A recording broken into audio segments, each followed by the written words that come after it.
नमस्कार।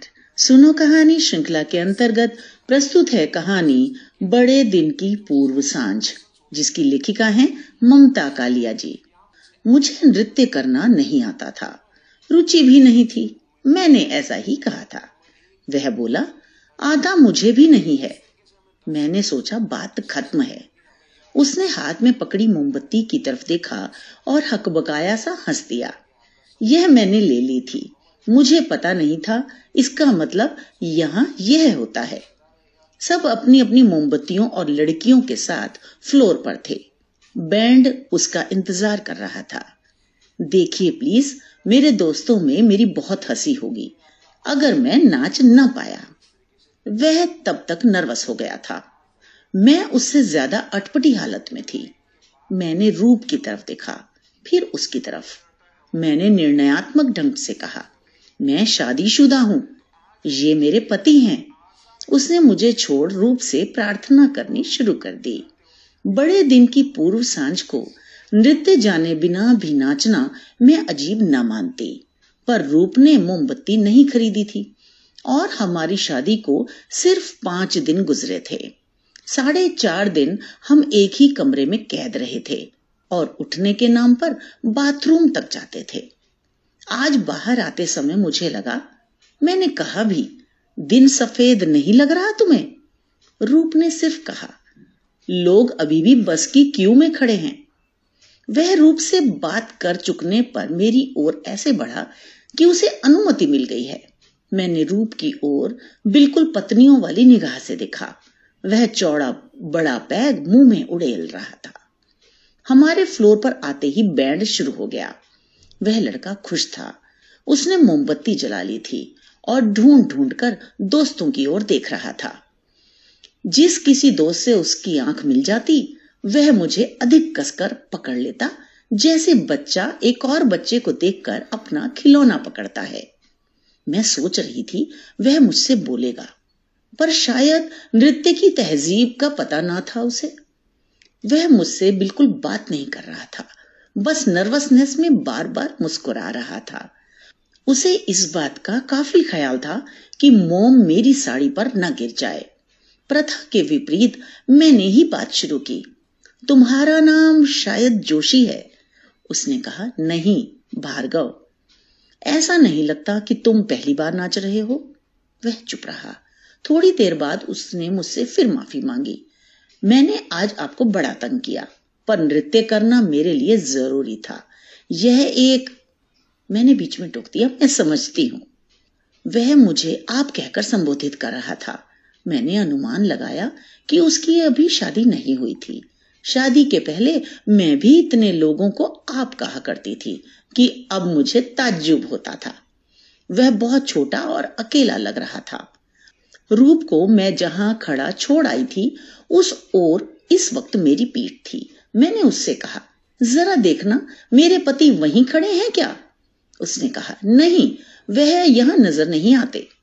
थोड़ी देर के लिए उसे पर्याप्त व्यस्तता मिल गई। जल्दी ही उसने बताया, हाँ, वे वहां हैं, उन्होंने एक और पैग ले रखा है। वह रूप को रुचि से देखता रहा। वह उतना पी सकेंगे, मेरा मतलब होश रखते हुए? मैं हंसी। मैंने कहा, इस बात की चिंता मेरी नहीं। वह डर गया। उसने मुझे ध्यान से देखा।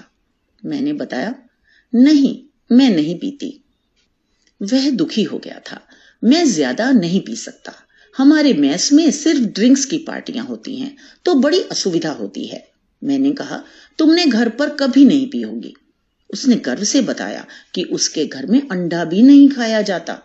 जब से वह एयरफोर्स में आया, तभी से उसने पहली बार यह सब देखा। घर पर उसने घर वालों को सिर्फ दूध, चाय या पानी पीते देखा था।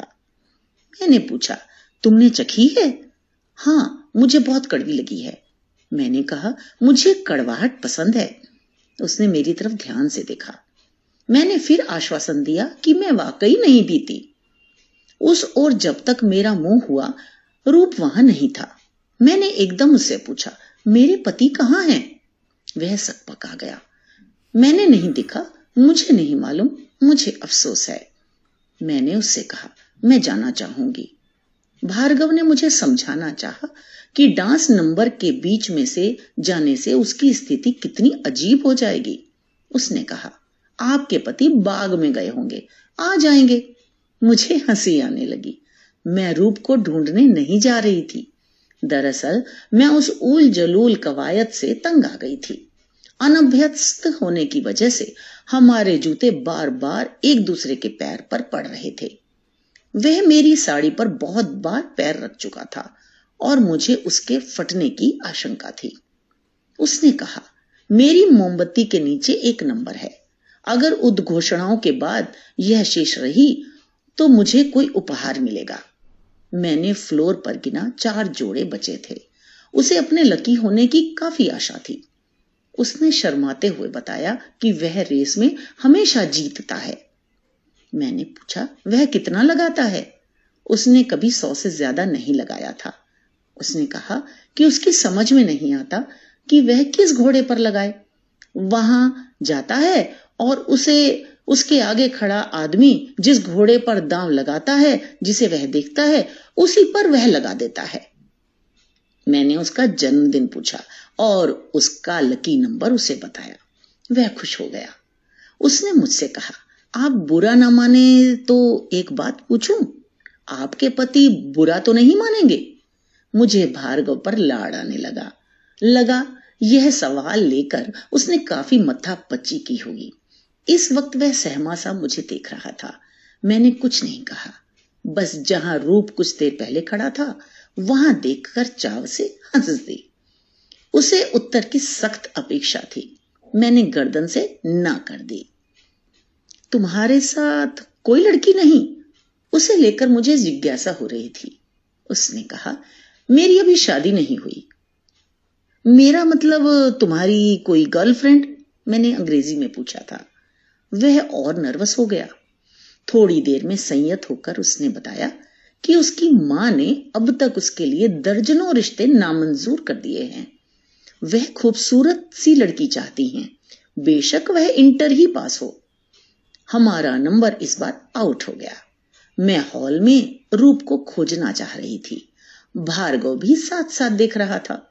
मैंने कहा, वह परेशान ना हो, मैं स्वयं ढूंढ लूंगी। मैं हॉल में देखने के बाद सीधे बार में गई। रूप बेतहाशा पी रहा था और उतना ही स्मार्ट लग रहा था जितना तब जब क्लब में घुसा था। हमारे वहां जाते ही रूप ने मेरे लिए जिन और उसके लिए विस्की मंगाई। भार्गव डर गया।